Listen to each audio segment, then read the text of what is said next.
ఈరోజు మనం common male sexual problems గురించి చూద్దాము. కామన్ మేల్ సెక్షువల్ ప్రాబ్లమ్స్ ఏమేమి ఉంటాయి? నంబర్ 1 అందులో వచ్చేది ఎరెక్టైల్ డిస్ఫంక్షన్, అంగస్తంభన వైఫల్యం. ఈ అంగస్తంభన వైఫల్యము ఎందుకు వస్తుంది అంటే కామన్ రీజన్ ఏంటి? దానికి బ్లడ్ సర్క్యులేషన్ మంచిగా వెళ్ళకపోవడము. ఎందుకు వెళ్ళదు? ఒకవేళ ఎవరికైనా ఒకటే జగలో కూర్చోవడం, సాఫ్ట్వేర్ ఎంప్లాయీస్ బయటకు వెళ్ళకపోవడము, అంటే ఎవరిదైతే సిడెంటరీ లైఫ్ ఉంటుందో వాళ్ళకి వస్తుంది. మన సాఫ్ట్వేర్ ఎంప్లాయీస్ కూర్చొని ఎక్కువగా పనిచేస్తారు, వాళ్ళకి వచ్చే ఛాన్సెస్ ఎక్కువ ఉంటాయి. అక్కడ ఫ్యాట్ అక్యుములేట్ అయిపోతుంది కాబట్టి అక్కడ చాలా వస్తాయి. దాని వివరంగా మళ్ళీ చూద్దాము. అంగస్తంభన వైఫల్యం ఒకవేళ ఎరెక్షన్ వచ్చేసింది అనుకోండి, కానీ అది సస్టైన్ అవ్వదు. అంటే మీరు అమ్మాయిని చూశారు, మీకు క్లిక్ అయింది, మీకు నర్వ్ ద్వారా బ్లడ్ సర్క్యులేషన్ పోయింది, అంగం గట్టిగా పడింది, ఓకే డన్, ఇక్కడ అయిపోయింది. కానీ ఎప్పుడైతే మీరు యోనిలో ప్రవేశించాలని వెళ్తారో అప్పుడు పడిపోతుంది. చాలా మంది కంప్లైంట్స్ ఉంటాయి, మేము కలవాలనుకుంటాం కానీ ఏంటంటే అక్కడ పోయే వరకు వెళ్ళిపోతుందండి అని చెప్తారు. అయితే దీన్ని ఈ ప్రాబ్లమ్స్ అన్నింటినీ ఎరెక్టైల్ డిస్ఫంక్షన్ లో తీసుకుంటాం మనము.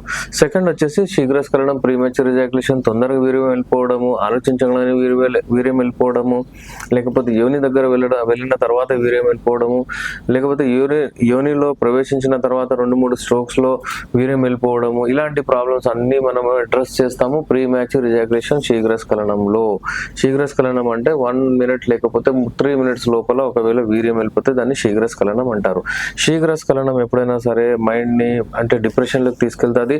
డిస్ప్యూటెడ్ మ్యారేజ్ వరకు కూడా మీరు వెళ్ళిపోవచ్చు. అందుకనే దాని ట్రీట్మెంట్ అయిపోవాలి కౌన్సిలింగ్ ద్వారా ఏదో ఒకటి. లాస్ట్ ఇప్పుడు ఏంటంటే డిలేడ్ ఎజాక్యులేషన్ అంటే యాన్ ఎజాక్యులేషన్ కూడా అంటారు. అసలు వీర్యం వెళ్ళదు, అక్కడ తొందరగా వెళ్ళిపోతుంది శీఘ్రస్ఖలనం, ఇక్కడ వీర్యం వెళ్ళదు, టైం తీసుకుంటుంది. అయితే ఇక్కడ ఏంటంటే టూ లాంగ్, అమ్మాయి కూడా అంటే ఇదేంది ఇంతసేపు అయిపోయింది అన్నట్టు ఫీల్ అవుతుంది అనమాట. అది డిలేడ్, ఇద్దరికి కూడా అది కూడా మంచిది కాదు, దాని ట్రీట్మెంట్ కూడా అవ్వాలి.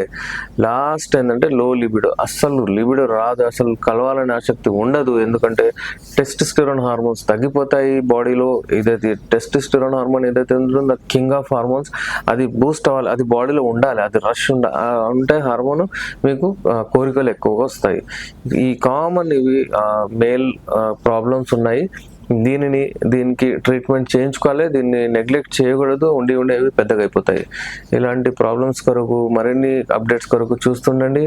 నేను మీ డాక్టర్ ఎస్ఆర్ రెహమాన్, ఎండి యునాని, నాంపల్లి, హైదరాబాద్ నుంచి.